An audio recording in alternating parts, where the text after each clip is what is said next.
Wow.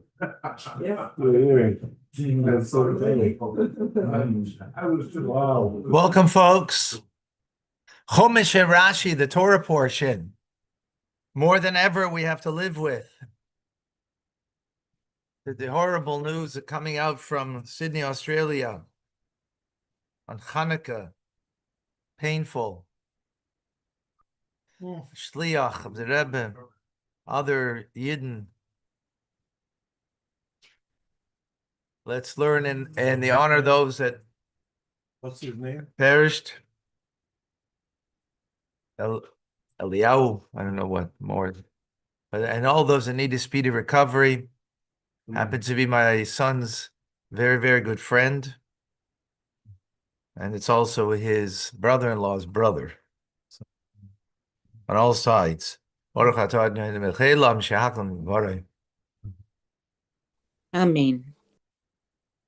You know what I mean for Australia? Okay, let's focus now. We're going to focus now, and we're not going to get tangential. Okay? Mikeitz, and it's at the end, Shnat Sayim Yamim, at the end of 2 days. It really means 2 years. Yamim means days. But we will... But in context over here, it means years. And Paro had a dream. And behold, Aymed al Yaor. He is standing over the Yaor, over the canal. Rashi in verse 1, and then what happened at the end, this should be understood according to Unkelis Misoif. At the end, Vakolash and Kates, Soifu. Any word that's related with the word Kates means end. Ala Yaor, over the canal. Kol Shar HaNaharos, all of the other rivers, Enim Kurim Yaorim, are not called canals, Chutz Nilus, only the Nile. Mipnei Shekol Haaretz Asuya Yorim Midei Adam. For all of the land is made from any man-made canals. V'nilos Oila B'Seichem, and the Nile would go up into them. Mashkoisam, and water them, fill them with water. They would be irrigated, those man-made canals, from the Nile River. What's the significance of 2 years? Why 2 years? I don't know. Because, I don't know. Is it Tiskor Ve'al Tishkach? Yeah, that's, connected with, right, exactly. The end of, Rashi said that, as a matter of fact. And he actually said that. Yeah. Okay. Yeah. Because rain does not regularly fall in Egypt. It's like in other lands. Okay. Verse number 2. Verse number 2. And behold, Mina Yaor, from the canal, Elois is arising, coming up. Sheva Paris, 7 cows.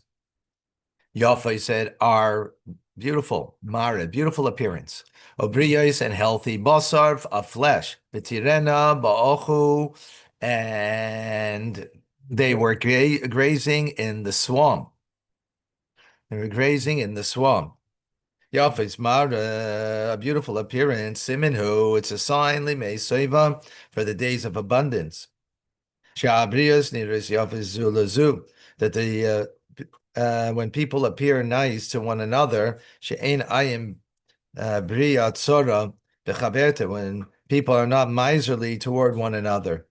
Interesting that Rashi explains this over here when Yosef is going to interpret the dream later, right? But he's explaining it here already. Now that's interesting. Need to understand. Ba'achu, in the swamp, ba'agam, in the marshland, in an old French, maresk. Kamai, niske achu, like a swamp flourish. Okay, verse number 3. Behine, and behold. Huh? Achu is field, not a swamp. Swamp is bitza. Anyway, I'm going with what it says here. It says? Yeah. Yeah. Mhm.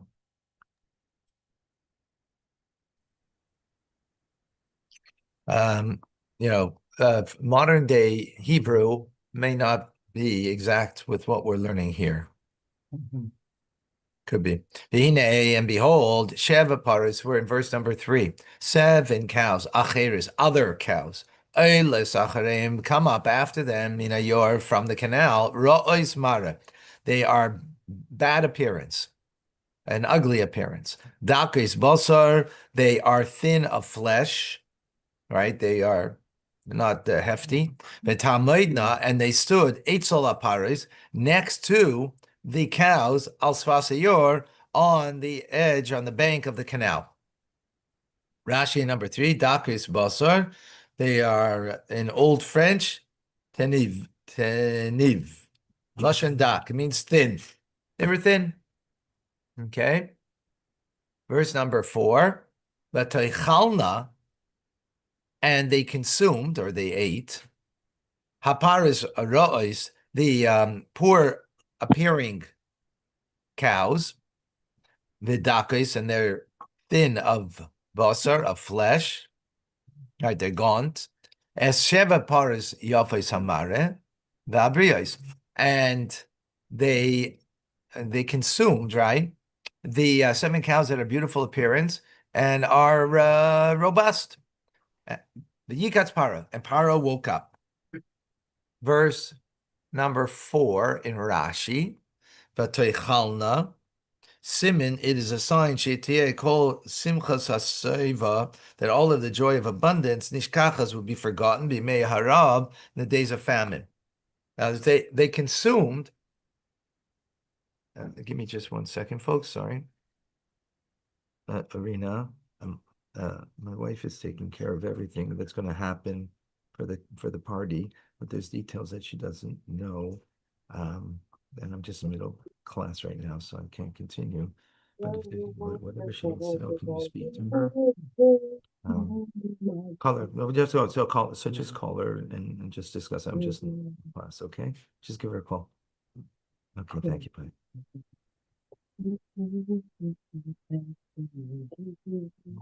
Okay. So, in other words, they consumed, right? What does it mean they consumed?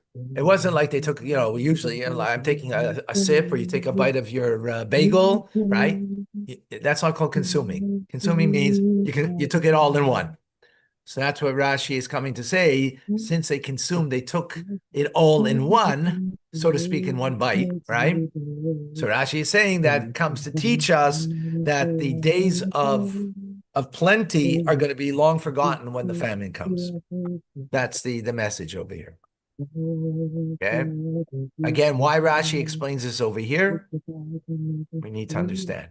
Verse number 5. V'yishan, and he went back to sleep. He slept. V'yachlem shenis, and he had a second dream. V'hinei, and behold, sheva shibolim, 7 ears of grain. Eiles bekana, come out sprouting in bekana echad, in one stalk. Brios v'tovis, healthy and good. Rashi in number 5. Bekana echad, in one stalk. In Old French, tudel. Brios, healthy. In Old French, senis. So it's interesting. All this Old French here, huh? Okay, verse number 6. Vihine, and behold, sheva shibolim dakis, 7 ears, thin ones, dakis is thin, ushtufais kadim, scorched by the east wind. Kadim means east. Tzimchais achereihem, that were growing after them. Tzimchais tzmicha means to grow, achereihem, after them. Rashi in number 6. Shtufais, scorched. In Old French, haslenda. Targum Onkelos renders, he says, shkifan kidum. It means chavutais, that they were banged up because of the southeast wind. Loshen mashkaif, It's a word related to the word mashkav. It means a lentil. Achabu tamid. It's always banged al yedei hadel is by the door. Hamake olav. Right. The lentil. You have always the door is banging on it. Right. So it means that the ear of was banged up, not so healthy. Verse number 7. Bativlana hashibalim hadakos, and they swallowed up. Before it said tachalna, they ate up. Here it's a swallowed up. Hashibalim hadakos, the thin ears. They swallowed up is Sheva Hashibalim, the 7 ears, Habrios that were healthy, Vahamaleos that were full. Vayikatz Parai, and Paro woke up, Vihine Chaloim, and behold, a dream. Rashi, in number 7, Brios, he brings for a second time, and he says, in Old French again, Sinis. Wow. Second time. He just said it in verse 5. Why would he do it again? For the same word. Yeah. What is here language? French? What is he using? Old French? Old French, yeah. Old French. Hine chalaim, yeah. Old French. Behold the dream. Hine nishlam chalaim shalom lefanav. Behold, the entire dream had been completed before him. V'hutzrach lepoisrim, and he needed interpreters to interpret what the dream is. So before, when he got up from the first one, Vayikatz Parei, it just says that he woke up. And here it says,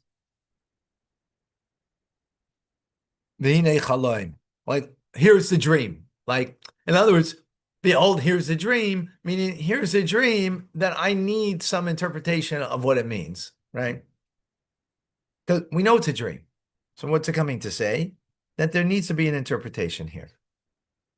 Okay, verse number 8. Vehi b'boker, and it was in the morning, v'tipoim ruchai, and his ruach, his spirit, was tipoim, was agitated.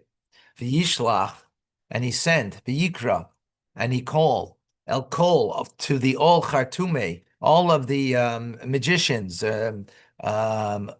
Mitzrayim of Egypt, chol chachameha, and all of its wise ones. V'yisaper parei, and he told them, para, lahem, to them, is chalaima, his dream.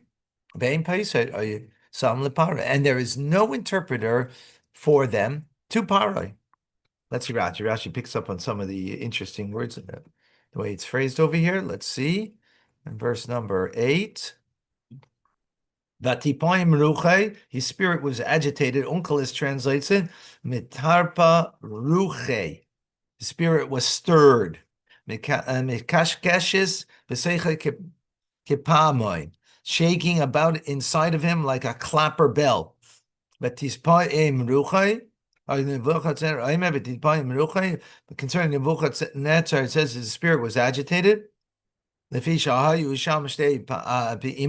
there were 2 causes of agitation: forgetting the dream, and the concealment of interpretation. So that's by Nebuchadnezzar. He's speaking about 2 things that agitated him. But Paro remembered his dream, was only agitated that he didn't know what it meant. Okay. Why he brings in Nebuchadnezzar, I'm not exactly certain. Like, why? Where do you get that from, the simple meaning of the text, to compare to that? Oh, yeah, but what's it got to do with our simple meaning of the text, right? This is not a comparison of things. So the fact that it's explaining it has to somehow answer something that's difficult in the text that you need to compare it to Nebuchadnezzar. Is Daniel? Perhaps it's in the book of Daniel. Probably is there. Probably there. Yeah, it's in the book of Daniel. Yes. Yeah, I just looked up the. Okay.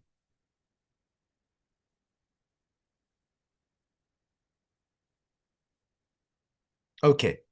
Chartume. So Chartume, necromancers, is the way it's translated over here. Necharim, betime mesim, those who disturb bones of the dead. Shesholim ba'atzamos. They consult the bones to discern the future. Timei heim atzamos b'loshen Arami. The word time, bones, is an Aramaic term. Oh, but Mishnah base bayish male timaya, and then the Mishnah uses it's a house that's full of timaya, it's almost full of bones. Okay, I don't know what. No, bones. We just said it's bones. We just said it's bones. It's an Aramaic term. It's not not a Hebrew term. That's why. So if you look at the word chartume, it has in there tume, which is the word that we're talking about, bones. So they would take bones and as he said, consult the bones to discern the future. Don't try that. There was no one who could interpret them for Farai. They did interpret them, but not for Parai. Because their voice, meaning, did not enter his ears. It means he didn't accept what they had to say. It's not that they didn't have what to say, but he didn't accept what they had to say. He had no peace of mind in their interpretation. That they would say, that you're going to have 7 daughters. You're going to father. And 7 daughters you're going to bury. Right? So he rejected it.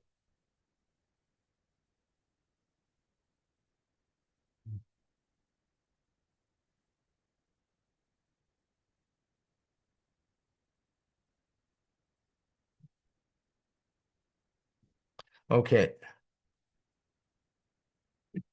Why wouldn't they accept it? Because to why would you have a cow and a stalk of an ear of grain, meaning daughters? Have something else, why would it be that? So as we'll see, that Yosef is going to interpret it as agriculture. That makes sense, right? We'll see that when we come. And he spoke, Sar Hamashkim, the butler, right? The Sar Hamashkim is Parai to Parai Lemor. He said, "Eschatai ani maskir hayom." My sin I mentioned today. My sin I mentioned today. What was his sin? Remember that he was put into prison, right? And he was released from prison, but he was in prison. Parai calls it verse number 10. Parai became upset on his servant, referring to him. And he placed me b'mishmar, and he placed me in a ward, base sar hatabochim, a ward of the house of the butchers. Sarah Oifim, together with the baker. No Rashi. 11. And we dreamed a dream at night. One night, ani v'hu, me and him, meaning me. He is the butler, right? And with the baker, ish kepisrain, a man according to his interpretation, chalamnu, his dream. We dreamt. Rashi in 11, ish kepisrain chalaimai.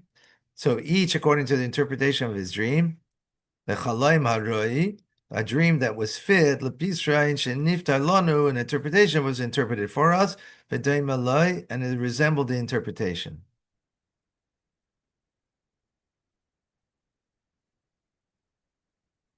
Not that they interpreted not in the dream gave the interpretation, but that it was something that would be interpretable. That's how Rashi explaining it, because you couldn't read it otherwise. Okay, verse number 12. Nisham itanu, and there with us, Nar was a youth, Ivri. Remember, how old was he? He was 17, right? Hebrew, Evid, slave, Sar hatabachim. He was a Hebrew slave. He was a slave to the butcher, the head of the butchers, v'nisaper lo, and we told him, v'yiftar lanu, and he interpreted for us. Es cholam our dreams, each kechalem pasar, each man according to his dream he interpreted. Rashi, nar ivri eved, a youth, Hebrew, a slave. Arurim arushoyim, cursed are the wicked. Shein toivasam shlema, their goodness is not complete. Maskirim beloshim bizoyin. Yeah, Yosef did him a favor, right? And told him the interpretation of the dream, right? So what does he do? He mentions him in a demeaning way. Nar, that he's youth, like he's the word nar is often used with the word shaita, a fool. Vein roy ligdula, and he's not fit for greatness. Ivri, he's a Hebrew. He doesn't even, he's not even familiar with our language. Evan, and furthermore, he's a slave. Right? Strike 3. Because of Muse Mitzrayim, and it's written in the protocols of Egypt, Shein Eved Molich, that a slave may not rule, but lavush big sorim, and not to wear princely garments. Yes, Shemin. So it's the fact that he mentioned that he's a Hebrew, that his remarks are disparaging. That's what Rashi just said. Exactly the words. Is that? But that's exactly what Rashi just said. I'm not clear where you're asking the question if you're following what Rashi said. Rashi just said he used 3 terms that are disparaging about him. And you find that okay? You're okay with that? I don't know what do you mean? I don't follow what You're not interpreting it in any way. You're just saying what Rashi. What, you have a difficulty? What's the difficulty? What's the difficulty? What's the difficulty? What's the difficulty?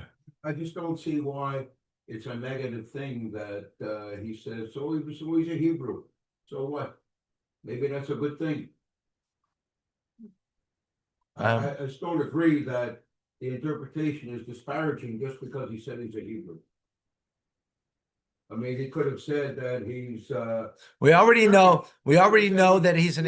He could have said he's a Hittite or something like that. Yeah, but the fact is he's a Hebrew. So Rashi is explaining the word nar, youth. It means immature, a fool, someone who's foolish. Okay, well that's his first statement.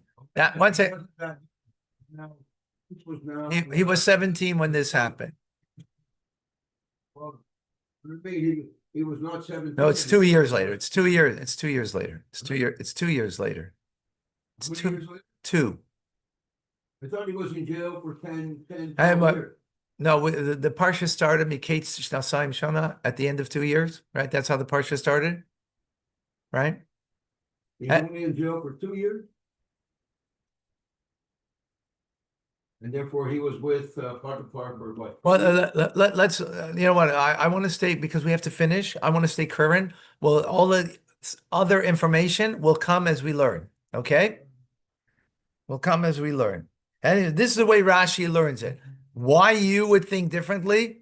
If he was a mensch, then he wouldn't have forgotten him to begin with. Someone who you see, cares about you, first of all, and interprets your dream properly, right? And the other one's dream also properly. So it means that someone that you should have at least some kind of hakar satayv, some recognition of good. He had no recognition of it. He only came up forward now, and it was only to get brownie points for it, right? I've got your salvation, right? He didn't come up before. So that's how Rashi's learning it, and let's move on. And in the context, it makes sense. The word again, nar, means foolish. So ivri, why would you make, if when you want to say something good about a person, you don't make a distinction how they're different than everybody, especially back then, right? Ivri means he's a Hebrew slave. They were not looked up to, right? A Hebrew, not looked up to, and he's a slave. Like, oh, why not just say, you know what? He interpreted our dream. He's amazing. Just say that. Why do you have to say anything else about him? Because he's being denigrating. Okay. Each in accordance with his dream, according to the dream, v'korev le'inyanai, and close to its content. Okay. Oy. Okay, let's go quickly so we can finish off. I didn't realize the time. Vayihi kasher pasar lano, and it was when he interpreted it for us. Kain haya, so it was. Isi heishiv, me, I was returned al kani to my post. Va'isi sola, and he was hung. And he was hung. Rashi in 13. Hey, Shivizkani restored me to my post. Paro, Ganiska Lamaila. This refers to Paro, who was mentioned above. Kamaisha Omar, as he said, Paro Kosav Alavadab, that Paro became incensed at his servant. Ari Mikra Kosar Loshen. This is a abbreviated language. It doesn't specify who restored him, but it is Paro. Lefish ain't because it's not necessary. Mi Heishi. Mi should be the one who has the power to restore him. Who Para, and that's of course Para. Likewise, there's many abbreviated verses that use pronouns whose antecedents are not explicitly stated. On who is the one that's fitting to do it, and their matter is vague. Okay, last verse. Vayishlach Pare, and he sent Pare, Vayikra, and he called Es Yosef for Yosef, Yiritzuhu, and they rushed him, Minabor, from the pit, Vigalach V'Yichalef, and he was shaved, V'Yichalef, and they changed Simloisav, his clothing, V'Yavaya Pare, and he came to Pare. Rashi in 14. Minabor, they was taken from the pit, means from the prison. Doesn't mean literally a pit. Guma, because it's made a type of a hole in the ground. Likewise, Guma, it means a hole of even there's no water, it's still called a bore. And in Old French, fosse. Vigaleach, and he was shaved. Because of respect for royalty. He's going to stand before royalty. So to stand before royalty, he needs to be shaven. All right. Amazing, folks. We're going to go to Tanya right away. Thank you. Thank you, Rabbi.